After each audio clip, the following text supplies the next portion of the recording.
El Jihadist general warrior would now be one of the most well-respected statesmen and leaders of a country in the Middle East in 16 months. Unheard of. Just unheard of. How did it happen? It happened in an event. But the collation of those events, of a Turkey and a Saudi Arabia saying we need an end to a terrorist time of the Assad regime that had been going for 50 years.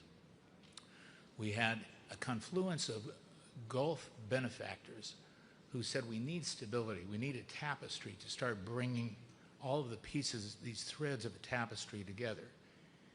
And we had a president in the United States who, against everybody's advice, got off a plane in May of 2025 at a time where MBS said, I want you to meet somebody, brings President al-Shara off of the plane, sits down with the President of the United States, they get President Erdogan on the phone, and in 47 minutes, the President of the United States says, I'm going to remove sanctions. We can talk about sanctions, too. It's another horrible invention, right? A word nobody wants to hear anymore. What is the effect of what America has done with sanctions? But from that, allowing a new country, a new theme, sponsored by regional support, with an America that did what? We didn't send troops. We removed troops. We did the opposite of what had been done for 100 years. Yesterday, the day before, we took our last troop out of our last base. This is incredible. We took our last troop out of our last base of one of the most important countries where we had a de-ISIS battle going on for years, of an enemy combatant that had problems with Kurds, that had issues with Druze, that had alignment with Iran, that had a 50-year battle with the world, that all of a sudden materializes into one of the most stable, unbelievable territories in the region today because it gave up that point of view that it had believed in for 50 years. I understand how you would see Syria at this point in time as the one kind of bright star, I guess, in the region, because it has been largely stabilized. We have to hope it remains that way because, according, I guess, to the history that you described, we seem doomed to remain mired in conflict in this region and doomed to continue to see failed attempts at regime change, which arguably we're seeing in Iran right now. You also said something else that I found very wise, because you said that when you kill one so-called terrorist, you actually create 10 more. And when we look at Israeli action, which again, many will insist works hand in hand with the US administration, we see Israel killing what they consider terrorists in Gaza, the West Bank, Lebanon, including Syria. So has an entirely new generation of Israeli and, by default, American enemies been produced? Simple answer is, of course. Yeah. So what does that mean? I mean, my experience, just my point of view, and I think probably most of yours, is that this idea of kinetic elimination of your enemy does not work. For exactly those reasons, is the generational hatred of what happens from a point of view is irreplaceable. It has to start from the bottom up. Why would one tribe submit to another? Because their life is going to be better. Their children's life is going to be better. Their wife's life is going to be better. The husband is going to be less likely to be killed. They're going to have a better life. And so they can merge together if there's prosperity. Not because somebody comes on top of them and forces them to realign their religion, their interests, their frame of mind. It just doesn't work.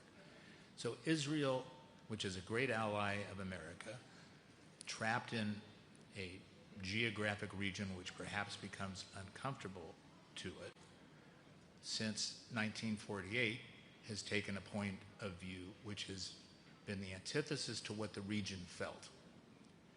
War hasn't worked. If we look at a place like Lebanon, 1949, they had an armistice agreement. It didn't work. Then 15 years of civil war. Then 1979, the Taif Agreement. The Taif Agreement, by the way, if you go back and look, is exactly what we're talking about now in the ceasefire or peace agreement. The Taif Agreement didn't work. It was a realignment of the confessional system and a ceasefire, except for Hezbollah. Hezbollah, by the way, I always get in trouble because Hezbollah, in American parlance and most of the West, is a foreign terrorist organization. Hezbollah in Lebanon is also a political organization. The Shias have 27 seats in the parliament. So it's the opposite of what there was in Ireland, of saying we have a military organization that needs political efficacy. It has political efficacy. Then that didn't work.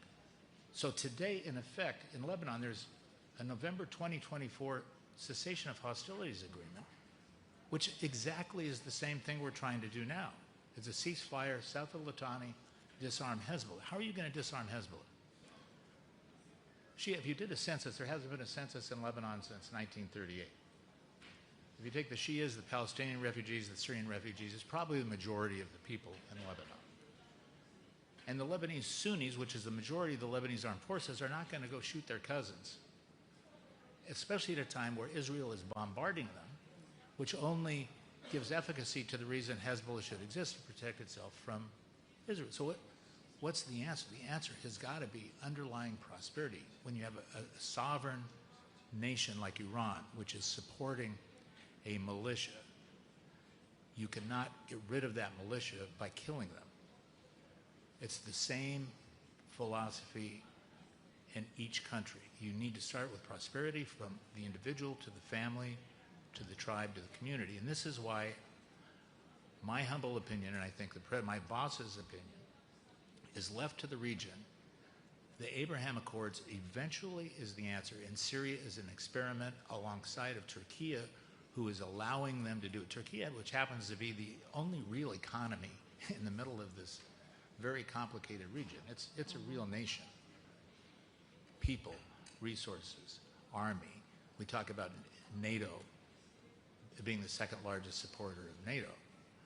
It is, but it's also one of our most relevant and important engines now when we go to this just-in-case philosophy of saying, well, law of the seas didn't work very well, or the Straits of Hormuz. We also have the Straits of Dardanelles. So the alliance of saying, how do you marry these convergent points of view? It has to be prosperity. It has to be alignment of interest where the individual is going to be better. And giving up points of view in religion, let everybody have their own religion. Let them have their point of view. It's just not happening. And that's indicative of the state of the world, it seems, right now. In the United States as well, unfortunately, where there is a divide between what people feel should be a Christian identity of the country versus other minority religions. But as you describe the cycle of war, you know that the only answer is diplomacy, and I appreciate that. You've said war, it only leads to more war. So here we had, for many years, one of the better, particularly commercial relationships in the region between the one strong, stable economy, Turkey, and Israel, which has declined significantly, to say the least. And now we have Israel kind of saber-rattling. To what end? I'd like you to explain if you have an opinion on it, saying that Turkey is somehow the new Iran, and we've seen how Israel's approach to Iran. Is this going to be another cycle of conflict, or do you think diplomacy can at least manage that relationship better? So this is my personal point of view. And I have great respect. President Erdogan is an amazing leader, and Netanyahu is doing what he thinks is best for his country. This part of the world respects only one thing: power. And if you don't reflect power, if you reflect weakness, you are on your heels. Syria is a great example of that. Why is Syria working? Because you have a powerful, strong, courageous leader that people may have not agreed with what the points of view were in the past, but they see him leading someplace. President Erdogan, the same way. The rhetoric between the two, to me, is just rhetoric. So if you wake up in Tel Aviv, you read the newspaper, and what do you see? You see a diagram on the paper of the Ottoman Empire 2.0. The Ottoman Empire is Vienna to the Maldives, right? This is the view that Israel is presenting of what Turkey should be. You wake up in Istanbul and you read the paper and it's the greater Israel. Vienna to the Maldives. So this idea that everybody is in a conquest or conquering, by the way, it can happen, right? If you think of now the trade routes, let's forget about the Straits of Hormuz, and we just talked about energy, and you've heard me talk about it before, is going to this, the energy world now is no longer saying, the cheapest and most flexible way is to put this stuff on boats. It is, right? Because if you have a problem, you move the boat. So if you're going to be bombed, you can move it out of the Arabian Gulf to Indonesia. You can't with a pipeline, which is why pipelines have only been utilized kind of 30% of their capacity. Now production is not the case, it's security. So just in time goes to just in case. Just in case everything comes through Turkey and Syria, everything. Fiber optics, we're talking about Azerbaijan and Armenia, and what could that passageway be? What is flowing anymore? Oil, gas, information, data, materials. Where does it go? How does it go? So Israel aligned with Turkey, like Israel aligned with Abu Dhabi, like Saudi Arabia could be aligned with Israel. And for the prosperity of the Israeli people, to me, that's the answer. So I think this rhetoric is going to go away. Turkey is not a country to be messed with. I mean, you can take the Gulf, and by the way, the Gulf countries are so good, and these beneficial monarchies worked. If you looked at the region, and again, I'll be criticized for saying this because it's anti-democratic, the only thing that's worked, the only thing, are these powerful leadership regimes. Either benevolent monarchies, a kind of a monarchical republic. Everything else, this Arab Spring just faded away and evaporated. Countries that have put on this cloak of democracy or that we've gone after for human rights have failed. So prosperity at the end, Israel aligning its interests with the Gulf, with these strong civilizations. I mean, Syria is one of the oldest civilizations in the world. It lived for centuries with Jews, Muslims, Christians living side by side. Never an issue. Nobody has an issue with Jews. And I've had this conversation, by the way, with the Israelis of saying, look, tactically, I understand what you're doing. I'm a farmer on the field. My boss owns the field. But saying tactically, you may be doing the right thing. I mean, if you look at all these ceasefire agreements, ceasefire agreement today says we have a ceasefire except if we, Israel, in our own determination, think that we're being attacked. Is that a ceasefire? That's in the 2024 agreement, by the way. Giving all respect to President Biden, they entered into an agreement with a pentalateral, with a mechanism. UNIFIL has been in Lebanon for 40 years. We've spent $10 billion with UNIFIL. They haven't fired a shot, and they haven't stopped a war. The war started 5 days after the agreement was there, because Israel had a side agreement from the Biden administration saying, by the way, in your own determination, if you think that your sovereignty is being affected, you are free of this agreement to do what you want. Well, where are we? So the answer has got to be alignment of prosperity. The Abraham Accords, what Jared Kushner and President Trump invented in the first term, honestly, after struggling through all this with everybody, having great respect for everybody's opinion, it's the only answer. Otherwise, we're going to live in an abyss. Yeah. Then, okay, to achieve prosperity, which obviously would benefit all, we need stability. You're in Turkey. You know very well that Gaza is an issue very close to Turkey's heart. So there was a proposed international stabilization force. There's supposed to be obviously a ceasefire in place. We know from the many journalists that have been reporting from the region, the ceasefire is not being respected. So President Erdogan in particular had said an international stabilization force could at least stabilize Gaza. Israel has said no. Where should the U.S. stand on that then? It seems logical, and if Turkey is willing to participate and take the lead on stabilizing Gaza, protecting the people of Gaza, as it would like to do, what's the problem? So I can't tell you where the U.S. stands. I can get my boss on the phone. He can tell you where the U.S. stands. I can tell you what my personal opinion is. The smartest thing that Israel could do is to entice and embrace Turkey to enter that forum, exactly as you say. Why? For the same reasons that one of the best things that happened in the U.S.'s intervention on Gaza was that Turkey had not declared Hamas a foreign terrorist organization. They had been criticized that for years, for a decade, as had Qatar. So who are our best intermediaries in having a conversation, which all of you do, right? You're in the business of trying to take our very valid warriors. I mean, do we have military prowess in Iran? No question. Is the president right when he said he's won the war? 1,000%. We have air dominance. We have sea dominance. We have land dominance. What we don't have is the hearts and souls of the people, but we have absolute dominance in that effect.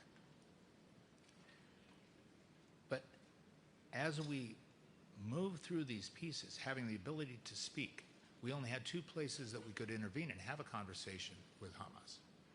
One was Qatar, the other was Turkey.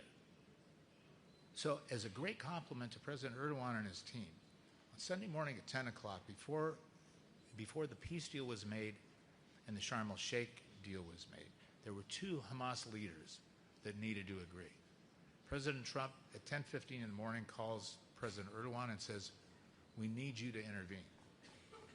President Erdogan, Hakan Fidan, Ibrahim Kalin all spent that afternoon and brought those two Hamas leaders over. It could have never happened had they agreed with us that Hamas was a foreign terrorist organization and you have to exclude them. If you invited Turkey into that milieu, they would help avoiding what's happening now, which is atrocities, violations. They can speak the language. So my personal opinion, which I've been consistent with Israel, is inclusion is the only answer. Exclusion is short-term. It's tactical. Strategically, what's going to happen? The world is not anti-Semitic. We all grew up. I grew up as a Lebanese Catholic in a very Jewish neighborhood. Everybody's done business with Jews. That's not the issue. Zionism was a question as to a definition. But the future of it, the strategic future of it, cannot be this harsh. And this is the consistent message. So Turkey could help with that, the alignment with Turkey. Look, before October 7th, we still had a trade surplus. They've been dealing with each other. They're still dealing with each other. It's rhetoric. It's horrible rhetoric, but we have to figure out a way to solve it. Yeah. Ambassador Barrack, I was told to give 10 minutes for questions from the audience. Happy to do. Just my only ask is that if you have a question, please keep it concise. And we can take one at a time. Yeah, we'll have about 10 minutes left. I think there's supposed to be a microphone. Perhaps not. There she goes. Okay, go ahead. I believe this is a friend of ours from SEDA Foundation, if I'm not mistaken. Yeah, go ahead. Does it work? Yeah. I would like to ask you about Syria. Syria has retaliated against Israel literally 0 times, but there is still no agreement despite Syrian willingness. So seeing this approach, how can peace be achieved if one side is not interested at all? Look, it's a great question. So if you take from December 8th forward, Syria under the al-Shara regime has never fired a shot at Israel. Quite the opposite. President al-Shara has said time and time again, there are no issues with Israel. We don't want an adversarial issue with Israel. We don't want to be at war with Israel. We want to work towards a non-aggression agreement and a normalization agreement. Israel has taken the point of view that the Druze in southern Israel and along the Syrian border are actually cousins of Israel. So the history of the Druze is another tormented topic. So at the beginning, if you remember the El Suwaida incidents, which were very, very difficult at the beginning of the al-Shara regime, led the Israelis to come across the border to protect the newfound Israeli cousins who were Druze. Netanyahu was very clear on all of his words that after October 7th, everything has changed. He doesn't care about borders. He doesn't care about boundaries. He doesn't care about the 67 borderline. He doesn't care about the 74 borderline. He doesn't care about the December 8th line. Syria was brilliant in not engaging in that fight. So the incursions are constant. Israel is coming across those lines every time they see a convoy because there's still no trust between the two entities as to can they rely on the Syrian military establishment, the internal military, the external military, to actually create a calm barrier.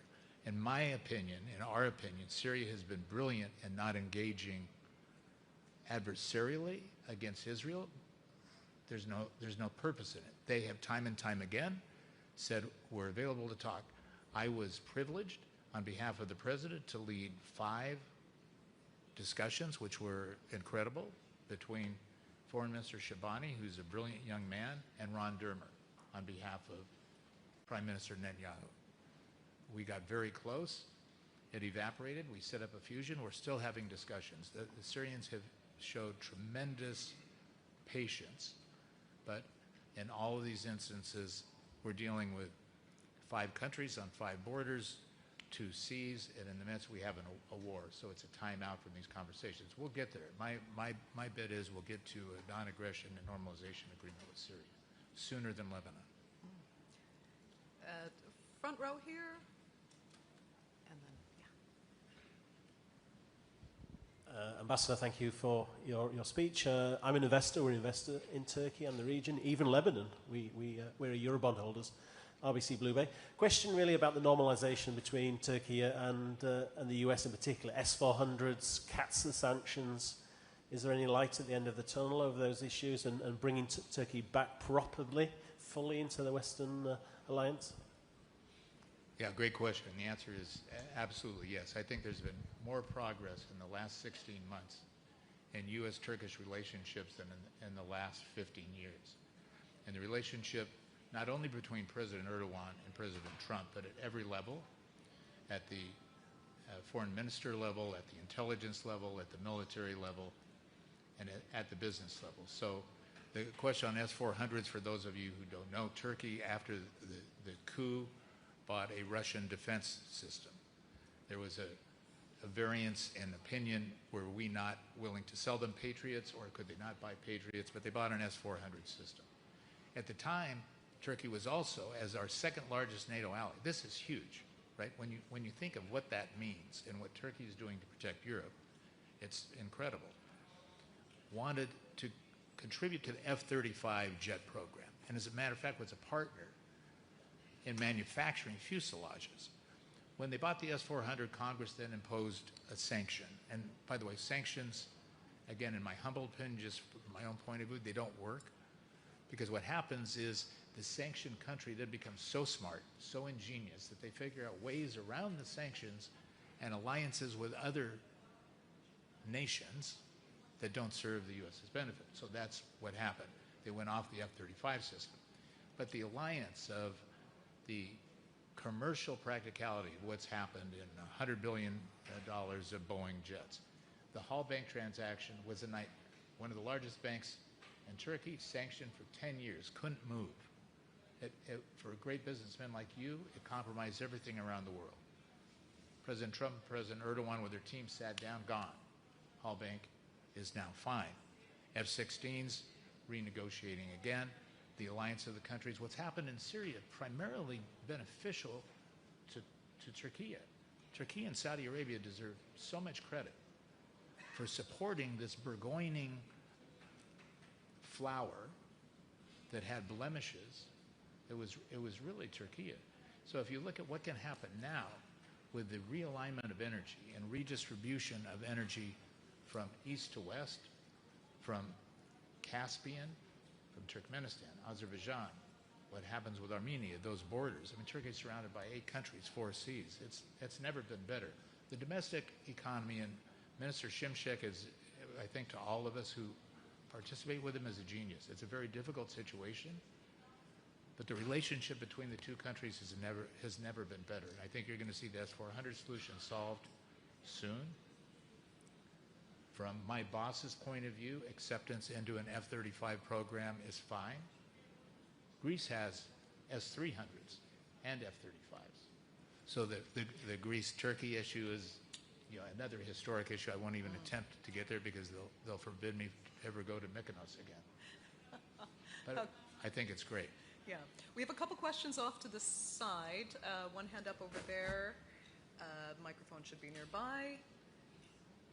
Maybe not. Go ahead. There's a hand up over here. Yeah. You can take the mic, guys. Take the mic. Thank you. Lizzie Porter, the National newspaper. I have a question about the Lebanon ceasefire. You talked about the previous 2024 ceasefire in which there was a clause that allows Israel to strike in self-defense. And you described this as, is that a ceasefire? The agreement from yesterday has very similar wording about Israel being allowed to strike at any time in self-defense. So is this a ceasefire? So I'm sorry, my back to you, but... No, that's okay. I'm standing in a weird place. Look, I think the brilliance of what happened yesterday is it stopped senseless killing. And President Trump and Secretary Rubio stepping in strongly with Israel and saying we need a timeout. Not the definition of all the architecture around that, what that timeout could be, because there's two people missing from that table, Hezbollah and Iran. So what happened was a step in the right direction. Now the real work, look, President Aoun, Nouaf Salam, even Nabi Berri, it's the best set of leaders, in my humble opinion. I'm Lebanese, so I think I can criticize or applaud them. It's the best set of leaders we've had, but we need a path with Hezbollah. And the path has to be not killing Hezbollah. So this is just the beginning of a road. And those ceasefires are so delicate because everybody's been equally untrustworthy. I think now Secretary Rubio has stepped in, who, by the way, is one of the best and safest set of hands we have in our cabinet. I can tell you, as being my boss and subservient to that system, I respect and honor him. He's solid. And everybody is in atrophy over this idiotic war. So will the ceasefire stick? What will we do? It's baby steps. Everybody's rushing to fill in those pieces. We see what didn't work in that 2024. Remember, we still have a mechanism and a pentalateral in effect. We have a whole organization that responds to requests for action from either side. It's trust building, and it's the first step of trust building. So I applaud everybody who got there. Thank God they got there, and hopefully this morning things calm down. We started a few minutes late, so can we take one more question, or? Okay, I'm being told we actually have to finish at this point, so my apologies to those who didn't get their questions in. But I'd like to thank Ambassador Barrack for a fantastic session, really. Thank you for being so insightful, and I hope you don't get mobbed too badly once leaving this room. Thanks, Andrea. Thanks, you've been wonderful. Thank you, everybody, for being with us.